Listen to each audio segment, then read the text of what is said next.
এত সুন্দর সেজে হলুদ শাড়ি পরে বিয়ে করার কি দরকার? হ্যালো এভরিওয়ান, আমি Shubho. Welcome back to my new blog. এই যে হলুদ কাপড় মোড়ানো ঝুড়িটাকে দেখতে পাচ্ছ, এটা খুবই গুরুত্বপূর্ণ একটা জিনিস। এটাকে দৌড়ো বলে, আর এটাকে ছেলের বাড়ি থেকে নিয়ে আসা হয়। যেদিনকে এটা বানানো হয়, ছেলের বাবা মা উপোস করে থাকেন। এটার উপরে বসেই সিঁদুর দানের জন্য নিয়ে যাওয়া হয়। যার জন্য এটা বানানো, তাকে ছাড়া কাউকে এর ওপর বসানো যায় না। আমার এক পরিচিতর বিয়েতে মজা করার জন্য কনের জায়গায় একটা বাচ্চাকে এর ওপর সাজিয়ে বসিয়ে নিয়ে আসা হয়েছিল, যেটা দেখে ছেলের বাড়ির লোকজন খুব বিরক্ত হয়েছিল এবং বরকে নিয়ে ফেরত যাচ্ছিল। শেষে অবশ্য বিয়েটা সম্পন্ন হয়েছিল, কিন্তু এই জিনিসটায় যেহেতু কনের আগে অন্য কেউ বসে পড়েছে, তাই এই জিনিসটা আর ব্যবহার করা হয়নি। সেক্ষেত্রে পিতলের একটা বড় থালা ব্যবহার করা হয়েছিল। তাহলে বুঝতে পারছো আমাদের কাছে আমাদের নিয়মটা কতটা গুরুত্বপূর্ণ। অনেকের এই বিষয়ে জিজ্ঞাসা ছিল যে কি এত সুন্দর করে সাজার পর হলুদ শাড়ি পরে বিয়ে করার কি দরকার। আমাদের কাছে বিয়ে সাজ বা ফ্যাশনের জিনিস নয়, এটার সঙ্গে সংস্কৃতি, ঐতিহ্য এবং রীতি জড়িয়ে আছে। তাই যুগ পাল্টালেও সেই রীতিকে ধরে রাখাই বড় কথা।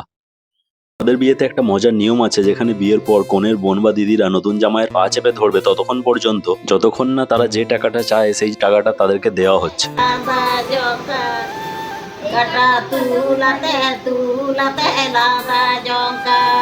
যারা পা চেপে ধরে তাদেরকে কাটকম বলে। কাটকম মানে হচ্ছে কি সাঁওতালি ভাষায় কাঁকড়া।